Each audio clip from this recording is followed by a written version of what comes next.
kita nggak ada kerjaan, jadi kita bikin konten, tapi kan Ya, berguna ya mudah-mudahan berguna. pada ini ya, Ya, pada gimana mengerti nih lah ya Mbak apa Yeni? COVID. Ini Hmm. WI legendaris nih. Bohong banget. Yang legendaris itu yang ujung sana. Gimana? Ini menurut Ibu Widya Iswara yang luar biasa nih, gimana nih trending itu mengajak para generasi muda untuk nikah muda. Ya kan kadang-kadang mungkin dia tujuannya dia menggarisbawahi, tapi kadang-kadang kan tidak semua orang bisa cerdas menyikapi. Nah itu ya, itu yang sebenarnya apa sih namanya patut kita perhatikan kalau misalnya kita mau berbicara di sosial media. Karena semua tuh sekarang udah bisa dipelintir dengan sangat mudah kan ya. Makanya perlu kita tuh kasih semacam apa ya preventif lah gitu. Kadang-kadang kan ada tuh ya kalau misalnya di YouTube tuh bahkan ada menit per menit gitu ya, agar kata-kata tidak dipelintir. Nah ini kaitannya dengan tweet ya. Kalau tweet kan pasti sebuah tulisan gitu kan. Nah saya juga sempat membaca selain daripada yang sudah dikirimkan, ya kan, sudah dikirimkan, tapi juga sudah membaca dari beberapa sumber yang lain. Jadi cross and research ya. Dia sih memang menyatakan bahwa ya sebenarnya headline yang sebesar itu masih ada loh penjelasannya yang tadi ya sudah diberitahukan bahwa bagi yang mampu. Tapi tetap saja orang akhirnya lebih tertarik nge-tweet ajakan itu kan. Yuk nikah muda gitu ya. Tanpa difilter jadinya dulu. Tanpa difilter dulu. Ya, tapi kalau menurut saya mampu itu itu kan abstrak juga, mampunya mampu apa dulu. Betul. Ini mungkin kita nggak bicara betul. ini ya, kita bicara isunya aja ya, karena kan lembaga kita juga menangani isu-isu yang kayak gini. Kita kan juga mengedukasi masyarakat untuk tidak nikah muda. Jadi kita ngangkat isunya bukan tweetnya sih mungkin. Oke, boleh. Nah, dia emang berbicara soal nikah muda gitu kan.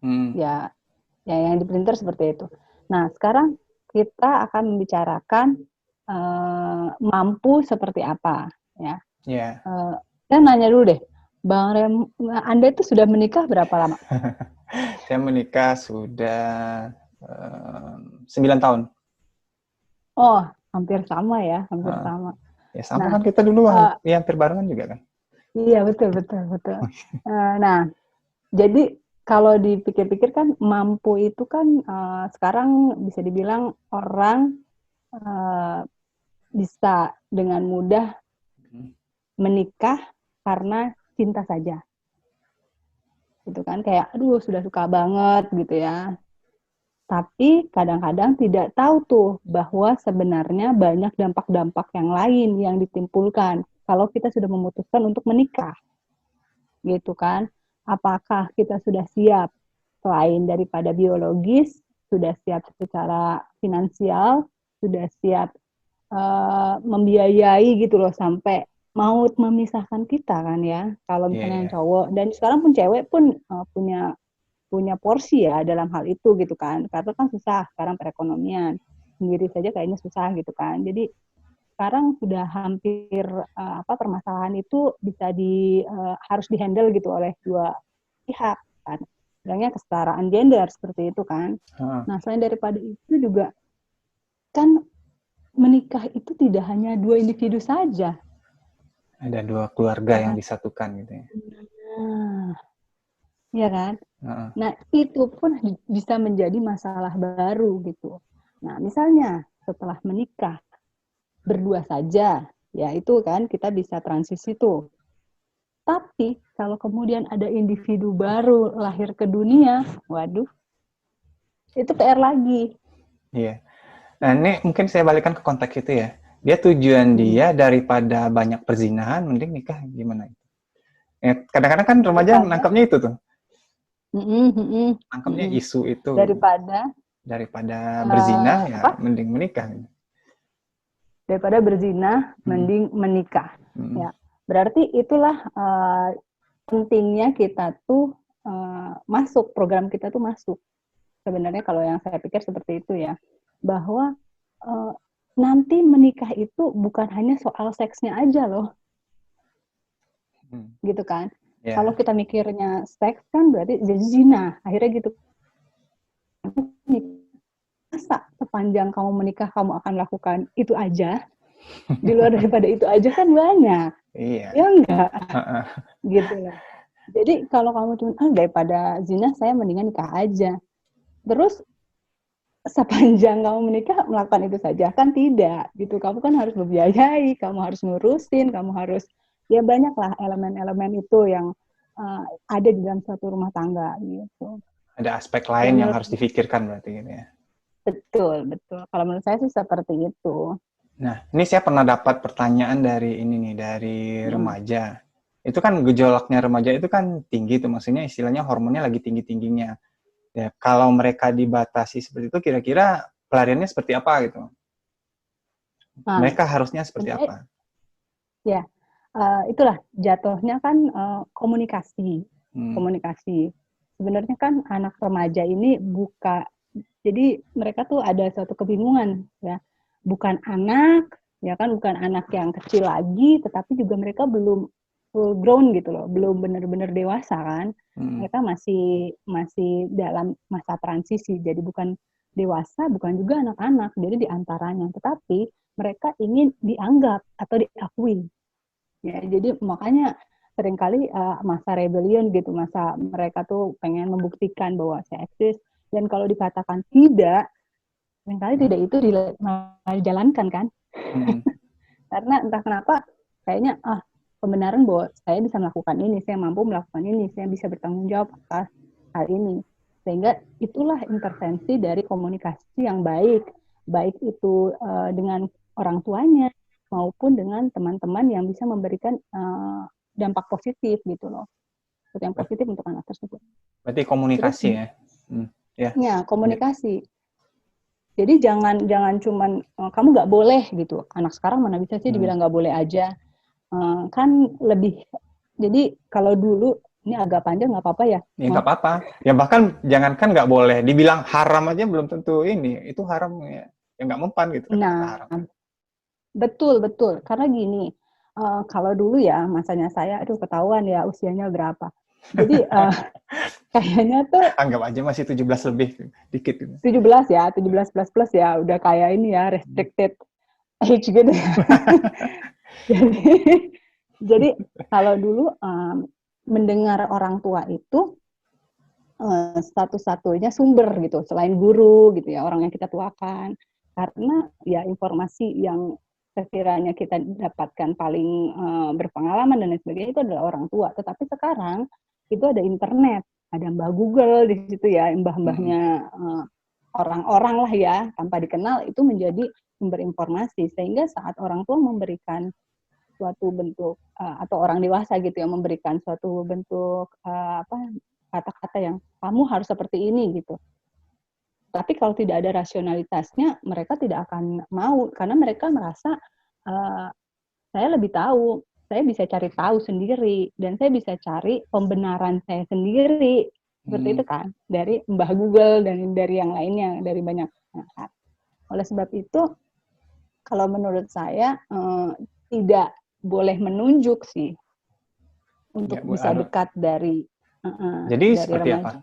Ya, kalau boleh saya nangkap berarti ini lebih ke orang tuanya atau orang-orang di sekitaran remaja yang perlu kita edukasi ya. Itu cara berkomunikasinya, mereka memberikan sesuatu itu harus ada dasarnya gitu ya. Betul. Dan menjadi teman itu kuncinya sebenarnya. Menjadi teman dulu. Nah, mereka memang terlahir, kalau misalnya di dalam suatu keluarga, mereka memang terlahir sebagai anak. Ya kan? Yeah. Sehingga seringkali kita orang tua merasa kita harus memprotek, melindungi. Kita punya tanggung jawab besar gitu. Tetapi seiring daripada itu, mereka juga butuh teman. Gitu. Mereka tidak hanya membutuhkan sosok yang melarang ini itu, tetapi mereka butuh suatu wadah yang bisa mendengarkan mereka saat mereka salah. Dan seringkali kalau ngerasa salah gitu kan, mereka takut untuk mengatakan karena sering dianggap nggak boleh ini, nggak boleh itu. Jadi jadi teman aja dulu. Uh, Tapi kalau kadang saya gini, sih, di rumah kadang-kadang misalnya orang tuanya udah bagus nih, didikannya udah bagus, mungkin metode yang digunakan untuk treatment seorang remaja udah bagus, tapi lingkungannya nggak bagus gimana? Misalnya dari teman-teman nih, teman-teman terus tontonan dan sebagainya. Kan bisa itu yang jadi ini, yang jadi apa namanya, yang jadi doman bagi seorang remaja gitu, dalam berperilaku. Itu gimana? ya bisa seperti ini. Tetapi saat sudah ada pondasi yang bagus, sudah ada base yang bagus gitu ya. Katanya kan seperti ini ya, ibaratnya kalau kita berteman dengan tukang minyak wangi, kita akan wangi. Terus apa, kita akan apa gitu ya. Tetapi sebenarnya menurut saya, kita tuh punya core gitu. Kita tuh punya base budi pekerti, kemudian attitude, dan lain sebagainya itu yang ditanamkan di keluarga gitu. Saat seseorang itu tumbuh dengan pondasi yang kuat, walaupun di luar sana kacau balau dan dia tersesat, akhirnya dia akan turun di pondasi yang sama, pondasi yang kuat gitu. Ya, orang melakukan kesalahan itu sangatlah wajar kan, gitu kan. Tetapi bagaimana dia mencari arah balik setelah dia tersesat. Kalau sempat Ibaratnya kan tersesat dia gitu. nggak tenggelam di situ ya? Nah, gitu. Karena dia merasa, oh, my home is everything gitu kan. Rumah saya ternyata tempat yang akhirnya mendamaikan. Seperti sekarang ya. Seperti sekarang kalau misalnya diberatkan. Sekarang teman-teman ini terpaksa di rumah. Iya kan? Iya. Ini kita di rumah, ini bikin ini gara-gara di rumah lah ya. Kan? Itu sekarang terpaksa di rumah gitu. Nah, jadi saat semua tuh berkeliaran gitu kan, sering berkeliaran berteman dengan ya, maksudnya selalu hang out dengan teman-temannya. Sekarang terpaksa harus berteman, berinteraksi banyak dengan keluarga, iya kan? Seperti Sebenarnya itu. ini momen Jadi lah ya. itu sering. Nah, ini momen untuk bisa memperbaiki hubungan yang ada. Momen di mana orang tua yang tadinya nggak bisa ngeliat anaknya karena misalnya ya hangout sana sini gitu kan, sekarang bisa fokus gitu membangun komunikasi yang lebih baik dengan anaknya seperti itu. Kalau menurut saya ya ya ya jadikan masa-masa seperti ini walaupun sulit untuk semua, carilah hal-hal yang positif di dalamnya yang bisa membuat kita terus survive gitu. Iya, benar-benar. Ya, jadi kalau di rumah pondasinya sudah kuat, orang tua sudah paham dan bisa menjadi teman bagi remajanya, ya tweet-tweet seperti itu, apapun informasi di media, apapun yang ada di luaran itu, ya, insya Allah anak-anaknya akan selamat begitu ya. Iya, iya. Yang pasti kan semua informasi yang ada di luar sana bisa dikomunikasikan dengan orang tuanya kalau misalnya hubungannya baik, gitu kan. Tidak dia telan mentah-mentah ataupun dia mencari pembenaran dengan yang lain. Misalnya, ih, iya nikah muda enak juga ya gitu kan. Tapi kemudian dia komunikasi kurang baik ya udah gitu. Terus dia akan larut atas pemikiran seperti itu gitu kan. Tapi kalau misalnya bisa ngobrol, "Ma, ini nikah muda gimana nih?" gitu kan. Menurut Mama gimana? Kalau misalnya komunikasinya udah bagus kan, jadi bisa masuk gitu orang tuanya, seperti Nah, itu. Kak, gimana nih kalau misalnya justru orang tuanya yang malah mendorong remajanya untuk nikah muda? Justru pemikiran itu muncul dari orang tuanya. Ini kan tadi ini kasusnya dari remaja nih. Kalau kasusnya muncul dari Betul, orang tua betul. daripada anaknya berzina gitu. Nah, ya itu juga ya. Itu juga menarik banget tuh. Karena kan di Indonesia juga budayanya ada di beberapa tempat lah ya seperti itu gitu kan. Katanya ya udahlah daripada takut, jadi akhirnya dinikahkan sehingga angka nikah mudanya tinggi di beberapa daerah seperti itu kan. Nah, itu juga pentingnya program kita kan. Kita kan punya program namanya keluarga remaja. Aduh, jadi promo ya. Tapi ya memang Biar aja nanti kita kantor bayar ke kita gitu. iya kan? Iya. Nah, itu kayak gunanya juga intensitas kita untuk mendekati keluarga untuk dapat bisa menjalin hubungan yang baik dengan anaknya. Kadang-kadang anak pun sudah, saya ada nih, misalnya di satu pelatihan bertanya sama saya seperti ini. Nah, kalau misalnya nanti saya dipaksa nikah bagaimana? Seperti itu kan. gimana nih kalau saya harus dipaksa nikah muda? Ya kita harus memberikan, kadang-kadang orang tua nggak bisa dikasih pengertian, apalagi misalnya sama anaknya, ya. Jadi dibilangnya nanti, aduh ngelunjak nih gitu kan. Iya. Tetapi disitulah perannya kita punya wadah namanya BKR. Kita bisa merujuk tuh, kita bisa curhat tuh, misalnya ke sana. Kemudian nanti ada konselor-konselor atau kader-kader yang membantu tuh menjadi penengah di antara keduanya gitu. Oleh sebab itu kan kenapa BKKBN hadir di masyarakat Oh seperti gitu. itu. Ya, berarti ya Pelan banget. kalau boleh tahu itu apa sih program BKKBN? Kenapa nikah muda itu sangat tidak dianjurkan? Kenapa nikah muda sangat tidak dianjurkan? Nah, ya sebenarnya kita tuh kita tuh ingin menyadarkan gitulah bahwa sebenarnya kita individu itu menyumbang sesuatu loh dalam dunia ini. Setiap individu tuh menyumbang sesuatu loh dalam dunia ini gitu ya. Bisa sesuatu yang positif, bisa sesuatu yang negatif kan gitu.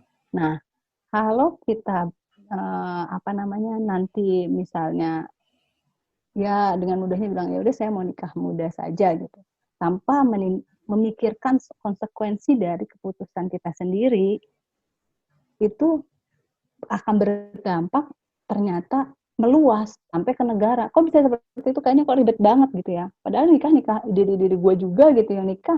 Kenapa negara dibawa-bawa gitu?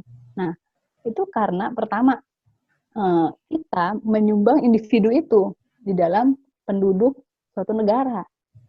Kalau misalnya selain daripada efek biologis kita sendiri gitu ya, biologis kita sendiri bahwa sebenarnya itu belum siap dengan usia seperti itu gitu kan, reproduksi belum siap dan lain sebagainya. Nah, kita pun bisa menyumbang ya, bisa menyumbang individu lain yang nanti berdampak masalah ke depannya. Dampak masalahnya seperti apa? Misalnya terlantar anaknya, ya kan? Kemudian bisa menimbulkan kematian misalnya seperti itu. Ya, hingga dampak-dampak yang nanti malah menimbulkan kekacauan kalau misalnya individu ini tidak terurus dengan benar seperti itu kan. Oleh sebab itu kita harus memikirkan juga bahwa setiap keputusan yang kita ambil selama kita berada di suatu tempat itu juga berpengaruh pada lingkungan yang besar, sehingga anjuran generasi berencana untuk bisa berencana lebih baik sehingga kita menjadi pribadi yang lebih gemilang lah ya, karena kita berpikir step-step apa sih yang harus dilakukan untuk bisa sukses ke depannya, baik itu nanti berkeluarga ataupun berkarir ataupun dan lain sebagainya seperti itu. Ya mungkin bisa ditambahkan sama narasumbernya. Saya kan di sini penanya gitu. Oh iya ya. Iya udah luar biasa. WI gimana ya? Gimana? Udah luar biasa itu jawabannya kan udah luar biasa sekali.